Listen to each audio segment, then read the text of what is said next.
ಅಭಿಷೇಕ ಆದ ನೀರು ಹೊರಗಡೆ ಬರುವಂತದ್ದು. ಆ ಶಿವಲಿಂಗವನ್ನು ಯಾರಿಗೂ ನೋಡ್ಲಿಕ್ಕೆ ಆಗುದಿಲ್ಲ, ದೇವತೆಗಳನ್ನೆಲ್ಲ ಮರೆಮಾಚಿದ್ದಾರೆ.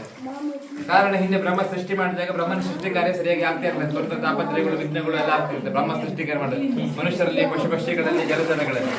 ಅವಾಗ ದೇವರ ಒಂದು ದೊಡ್ಡ ಸಭೆ ಆಗ್ತದೆ, ಯಾಕೆ ಬ್ರಹ್ಮನ ಸೃಷ್ಟಿ ಸರಿಯಾಗಿ ಆಗ್ತಿಲ್ಲ, ಏನ್ ತೊಂದರೆ ಆಗಿದೆ ಅಂತ ಹೇಳಿ. ಅವಾಗ ಗೊತ್ತಾಗ್ತದೆ ಭೂಮಿಯಲ್ಲಿ ಪುರುಷ ಶಕ್ತಿ ಕಡಿಮೆ ಆಗಿದೆ ಅಂತ. ಪುರುಷನ ಶಕ್ತಿ ಕಡಿಮೆ ಆದ್ರಿಂದ ಬ್ರಹ್ಮನ ಸೃಷ್ಟಿ ಕಾರ್ಯಕ್ಕೆ ತೊಂದರೆ ಆಗಿದೆ ಅಂತ ಗೊತ್ತಾಗ್ತದೆ.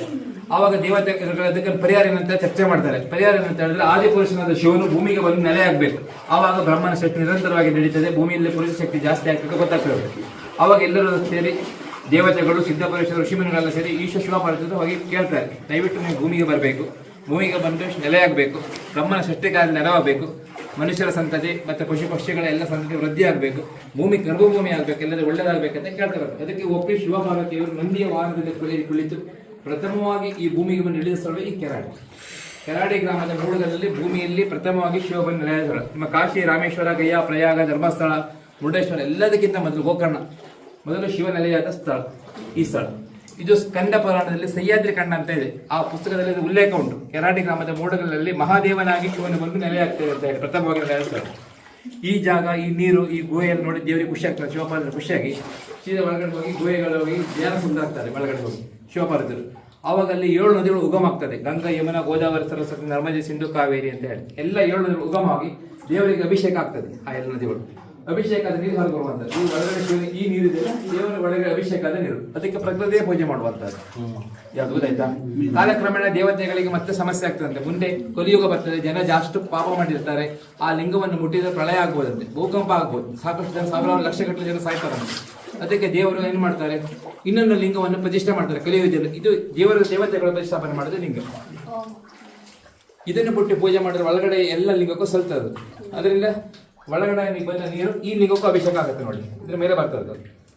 ಹಾಗೆ ಕಾಲಕ್ರಮೇಣ ಇಲ್ಲಿ ಜನಸಂಖ್ಯೆ ಕಡಿಮೆ ಆಗ್ತಾ ಬರ್ತದೆ, ಊರಿನಲ್ಲೇ ಕಾಲದ ಪ್ಲೇಟ್ ಬರ್ತದೆ, ಊರಿನ ಜನ ಸಾಯ್ತಾ ಹೋಗ್ತಾರೆ. ಅವಾಗ ಈ ಶಿವ ದೇವಸ್ಥಾನ ಮುಚ್ಚಿ ಹೋಗ್ತದೆ, ಈ ಲಿಂಗ ಭೂಗತ ಮಣ್ಣಿನ ಅಡಿ ಆಗ್ತದೆ. ಈ ಲಿಂಗ ಪೂಜೆ ಪುರಸ್ಕಾರಗಳು ಅವಾಗ ಮತ್ತೆ ಇಡೀ ಊರಿನ ಜನ ತೊಂದರೆ ಆದಾಗ ಮತ್ತೆ ಪ್ರಶ್ನೆಗೆ ಕೇಳಿದಾಗ ಇನ್ನು ಶಿವ ದೇವಸ್ಥಾನ ಹಾಳು ಬಿದ್ದಿದೆ, ಮುಳುಗಿ ಹೋಗಿದೆ ಅಂತ ಹೇಳ್ತಾರೆ. ಅವಾಗ ಇಡೀ ಊರಿನವರು ಈ ಲಿಂಗವನ್ನು ಪ್ರತಿಷ್ಠಾಪನೆ ಮಾಡಿ ಪೂಜೆ ಮಾಡ್ಕೊ ಬರ್ತಾರೆ. ಈ ಲಿಂಗವನ್ನು ಇದು ಇಡೀ ಊರಿನವರು ಪ್ರತಿಷ್ಠಾಪನೆ ಮಾಡಿದ ಲಿಂಗ. ಕಾಲಕ್ರಮೇಣ ಇದನ್ನು ನಾವು ಪುನರ್ ಪ್ರತಿಷ್ಠಾಪನೆ ಕಾರ್ಯಕ್ರಮ ಇಟ್ಕೊಳ್ತೇವೆ 4000 ವರ್ಷ ಹಿಂದೆ. ಅವು ಬೇರೆ ಜ್ಯೋತಿಷಗಳು ಹೇಳ್ತಾರೆ, ಒಂದು ಲಿಂಗ ಭೂಗತಾಗಿದೆ ನೋಡಿ, ಒಳಗೆ ಮಣ್ಣಿನಡಿ ಸಿಗ್ತದೆ ಆಗಿದ್ದು ನೋಡಿ ಅಂತ. ಅವಾಗ ಈ ಲಿಂಗ ಸಿಕ್ತು ನಾವು. ಅವಾಗ ತೀರ್ಥಭಾವಿ ಸಿಗ್ತದೆ, ಅದ್ರದ್ದು ದೇವರಿಗೆ ಅಭಿಷೇಕವಾದ ಪ್ರತಿ ದಿವಸ ನಾವು ಆ ಬಾವಿಯಿಂದ ಬೆಳಿಗ್ಗೆ ಪ್ರಥಮವಾಗಿ ನೀರನ್ನು ಹಾಕಿ ಅಭಿಷೇಕ ಮಾಡುವುದು. ತೀರ್ಥಭಾವಿ 1000 ವರ್ಷ 2000 ವರ್ಷ ನೀರು ಬಾವಿ ಅದು ತೋರ್ತು ನೋಡಿ, ಸಿಮೆಂಟ್ ಅದು. ಅದರಿಂದ ಶಿವನು ಈ ಜಾಗದಲ್ಲಿ ನೆಲೆಯಾದ್ರಿಂದ ಶಿವಪಾರ್ವತಿಯವರು ವರ್ಷದ 12 ತಿಂಗಳು ನೀರುತ್ತದೆ. ಮೇ ತಿಂಗಳು ಬಂದರೂ ಈಗ ನೀರಿರ್ತದೆ, ನೀರು ಒಣಗೋದಿಲ್ಲ. ಒಂದು ಮೀನು ಸಾಯೋದಿಲ್ಲ, ಒಂದು ಹಾವು ಬಂದು ಯಾರಿಗೆ ಕಚ್ಚುವುದಿಲ್ಲ, ಒಂದು ಮೇಲ್ಗಡೆ ಒಂದು ಮಣ್ಣು ಸಹ ಹಿಸ್ತು ಬೀಳುವುದಿಲ್ಲ.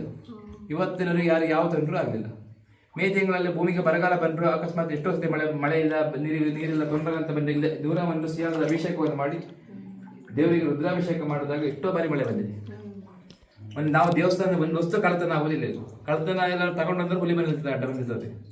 ಈ ನೀರೆಲ್ಲ ಗಲೀಜು ಮಾಡಿದ್ರೆ ಕೂಡಲೇ ಹಾವು ಬರ್ತದೆ. ಯಾರು ಬಾಯೆಲ್ಲ ಗಚ್ಚು ಮಾಡಿ ಉಗಿಲಿಕ್ಕೆಲ್ಲ ಇಲ್ಲ. ಇದು ಶಿವ ತೀರ್ಥ, ಇದು ಒಳಗಿಂದ ಬಂದ ತೀರ್ಥ. ನೀರನ್ನು ಗಲೀಜು ಮಾಡ್ಲಿಕ್ಕಿಲ್ಲ. ಹಾಗೆ ಇದು ಈ ತೀರ್ಥವನ್ನು ನಿರಂತರವಾಗಿ ಸೇವನೆ ಮಾಡೋದ್ರಿಂದ ವಯಸ್ಸಾದ ಆರೋಗ್ಯದಲ್ಲಿ ಸಹ ಸುಧಾರಣೆ ಬಂದಿದೆ. ಈ ಕೆಲವರಿಗೆಲ್ಲ ಮಾನಸಿಕ ರೋಗ ಇರ್ತದೆ, ಏನೆಲ್ಲ ಮಾತಾಡ್ತಾ ಇರ್ತಾರೆ.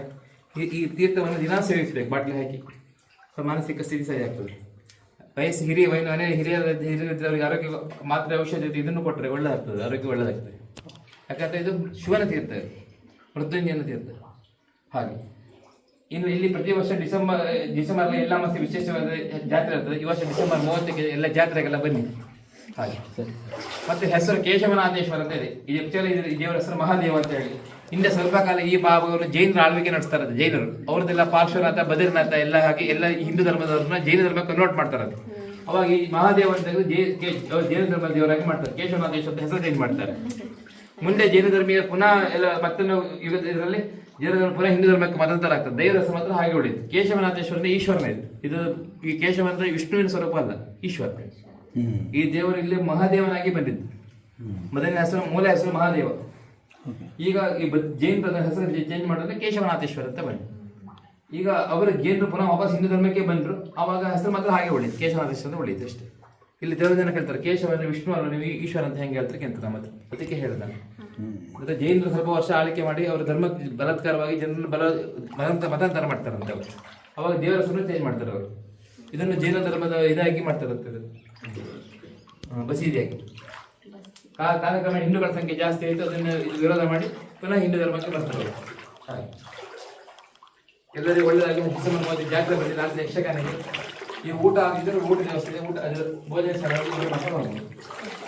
ಒಳ್ಳೆಯದಾಗಿ ಎಲ್ಲ ಶಿವನ ದೇವರ ಪ್ರತಿಷ್ಠೆ ಮಾಡಿದ್ರೆ ಮುಟ್ಟಿದ್ದು ಮನೆಯಿಂದ ಎಲ್ಲ ಪ್ರಾರ್ಥನೆ ಮಾಡ್ತೀವಿ.